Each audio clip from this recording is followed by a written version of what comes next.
इकरारुद्दीन मोहम्मद अकबर जलवा फरोज होते हैं। पृथ्वीराज कपूर सिनेमा की पहली पीढ़ी के कलाकारों में से एक, जिनका भारतीय सिनेमा के साथ साथ थिएटर में भी बहुत महत्वपूर्ण योगदान रहा है। कपूर परिवार को पहला बॉलीवुड परिवार माना जाता है। इसी परिवार के मुखिया पृथ्वीराज कपूर, जो फिल्म इंडस्ट्री में पापा जी के नाम से मशहूर थे।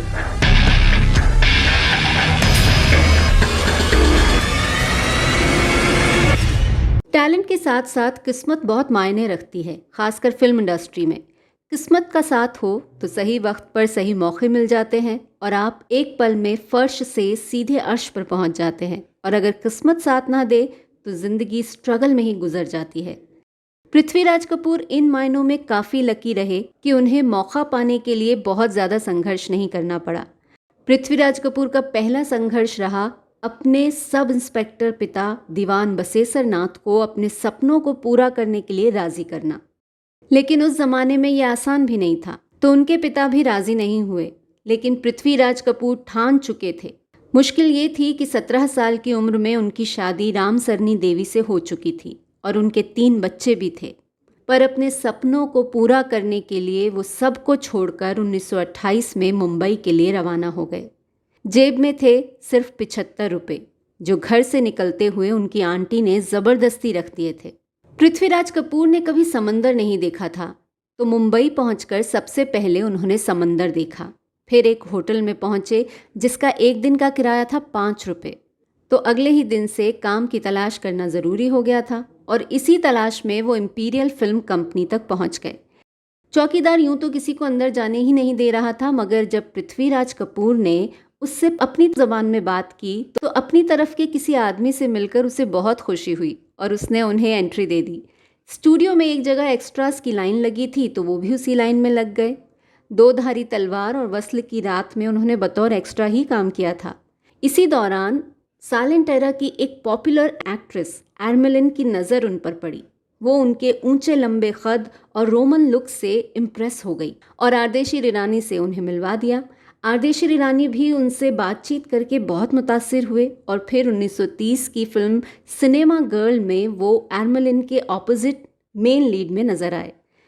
आरदेशी ईरानी ने जब पहली इंडियन टॉकी आलमारा बनाई तो उसमें पृथ्वीराज कपूर ने सपोर्टिंग रोल किया। इस फिल्म में उनका रोल जवानी से बुढ़ापे तक का था, जबकि उस समय उनकी उम्र कोई 24 साल थी। तो उन्होंने अलग अलग 8 दाढ़ियाँ लगाईं ताकि उम्र के फ़र्क को दिखाया जा सके। जब वो कॉलेज में थे तो उनके एक प्रोफेसर थे जयदयाल, जिनकी वजह से थिएटर के लिए एक ख़ास लगाव उनमें पैदा हुआ, और वही लगाव उन्हें फिर से थिएटर की दुनिया में ले गया और वो ब्रिटिश एक्टर ग्रांट एंडरसन की ट्रैवलिंग थिएटर कंपनी से जुड़ गए। ये कंपनी ज़्यादातर शेक्सपियर के नाटकों का मंचन किया करती थी, जिसके लिए पृथ्वीराज कपूर एकदम सही कैंडिडेट थे।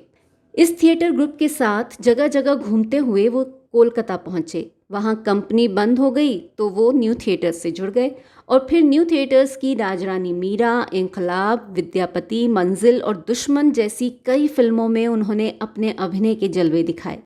मगर जब न्यू थिएटर्स के हालात भी बिगड़ने लगे तो उन्होंने मुंबई का रुख किया।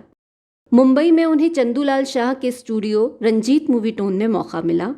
वहाँ उन्होंने 1-2 साल ही काम किया, लेकिन तब तक उनकी एक मजबूत पहचान बन गई थी। मगर असली शोहरत उन्हें तब मिली जब 1941 में आई सोहराब मोदी की फिल्म सिकंदर।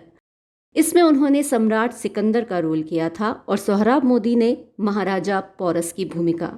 इन दोनों कलाकारों की मुख्य पहचान उनकी आवाज़ और डायलॉग डिलीवरी का अलग अंदाज था। फिल्म में जब जब ये दोनों कलाकार आमने सामने आए तो वाकई देखने लायक सीन था। आपके पास देखने वाली आंख है, हम उस आंख की तारीफ करते हैं। हमारे पास काट करने वाली तलवार भी है। हम जब आपकी तलवार की काट देखेंगे हम उसकी भी तारीफ करेंगे। इसके बाद पृथ्वीराज कपूर कामयाबी के शिखर पर पहुंच गए। पृथ्वीराज कपूर का पहला प्यार थिएटर था, इसीलिए वो इप्टा से जुड़े और 1944 में अपनी थिएटर कंपनी पृथ्वी थिएटर्स शुरू की, जिसने थिएटर को एक नया जन्म दिया। साथ ही राम गांगुली, शंकर जयकिशन, जोहरा सहगल जैसे बहुत से टैलेंटेड युवाओं को भी मौका दिया, जिन्होंने बाद में फिल्मी दुनिया में अपनी एक अलग पहचान बनाई। 16 साल से भी ज़्यादा समय तक पृथ्वी थिएटर्स ने करीब 2262 शोज़ किए। इसके काफ़ी नाटक बहुत मशहूर हुए। 16 सालों तक लगातार एक दिन छोड़कर एक दिन वो स्टेज पर परफॉर्मेंस देते थे। लगातार काम करते करते उनकी आवाज़ ख़राब होने लगी थी और धीरे धीरे आवाज़ इतनी ख़राब हो गई कि 3 बहुरानियाँ फिल्म में उनकी आवाज़ की डबिंग किसी और कलाकार ने की। आवाज़ ख़राब होने के बाद उन्होंने धीरे धीरे फिल्मों में काम करना कम कर दिया। पृथ्वीराज कपूर के पर्दे पर आते ही एक रौबीला शाही व्यक्तित्व पर्दे पर नजर आता था और उन्हें उसी तरह के किरदार भी मिलते थे। 50s से वो पूरी तरह कैरेक्टर रोल्स में दिखने लगे, पिता या अंकल की भूमिका में। दहेज, आवारा, हरिश्चंद्र, तारामती, रुस्तम सोहराब, हीर रांझा, राजकुमार, गज़ल। लेकिन जिस किरदार ने उन्हें अमर कर दिया वो है के आसिफ की मुग़ल आज़म के बादशाह अकबर का किरदार। एक शहंशाह के फ़र्ज़ के आगे एक पिता की भावनाओं को अनदेखा कर देने वाला ये किरदार इतना लोकप्रिय हुआ कि कितने ही कलाकारों ने इसे सिनेमा के पर्दे पर उतारा, मगर अकबर का नाम आते ही सिर्फ पृथ्वीराज कपूर का चेहरा याद आता है। अगर तुम्हारी आरज़ू एक कनीज है तो सारी जिंदगी इसी तरह जब्त करना होगा। इस किरदार पर उन्होंने खुद बहुत मेहनत की थी। उन्होंने कई मुग़ल मिनिएचर्स को स्टडी किया, मगर किसी में अकबर की मूछें थीं और किसी में नहीं। उन्होंने मेकअप मैन के साथ बहुत सी मूछें ट्राई की, मगर कुछ पसंद नहीं आ रहा था। तब उन्होंने खुद मूछें चिपका कर उन्हें हाथ से शेप दी और तब जाकर ये लुक आया जो हमने देखा। पृथ्वीराज कपूर ने कई पंजाबी फिल्मों में भी अभिनय किया। कपूर परिवार की 5 पीढ़ियां फिल्मों से जुड़ी हैं। आवारा फिल्म में तो उनके पिता दीवान बसेसर नाथ ने भी एक छोटी सी भूमिका की थी। कल आज और कल में पृथ्वीराज कपूर अपने बेटे राज कपूर और पोते रणधीर कपूर के साथ दिखाई दिए और यही उनकी आखिरी फिल्म रही। पृथ्वीराज कपूर और उनकी पत्नी दोनों ही कैंसर से पीड़ित थे। फिल्म बनने के दौरान ही पृथ्वीराज कपूर की तबीयत खराब होनी शुरू हो गई थी। डबिंग भी उन्होंने ख़राब हालत में ही की थी। फिर 27 मई 1972 में वो इस दुनिया से चले गए। उनकी मौत के 15 दिन बाद ही उनकी पत्नी का भी देहांत हो गया। पद्म भूषण से सम्मानित पृथ्वीराज कपूर को उनकी मौत के बाद दादा साहब फाल्के अवार्ड से नवाजा गया। पृथ्वीराज कपूर इतने दरियादिल थे कि जब कोई उनके पास मदद मांगने आता तो वो उसे पैसे देने की बजाय काम देते। उससे पूछते थे कि वो क्या कर सकता है और फिर उससे वही काम लेते थे। इसी तरह पृथ्वीराज कपूर ने तमिल, पश्तो, यहाँ तक कि टाइपिंग भी सीखी।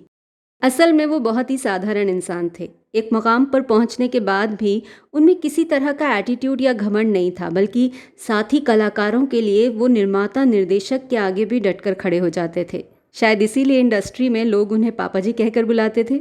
वो एक ऐसे कलाकार थे जिन्होंने हमेशा कला और कलाकारों के लिए काम किया, और ऐसे पिता भी जिन्होंने अपने परिवार को कभी भी टूटने नहीं दिया, चाहे इसके लिए उन्हें कितने ही सख्त फैसले क्यों ना करने पड़े हों। ये उनका बनाया हुआ उसूल ही था कि उनके घर की बहू और बेटियां कभी भी फिल्मों में काम नहीं करेंगी।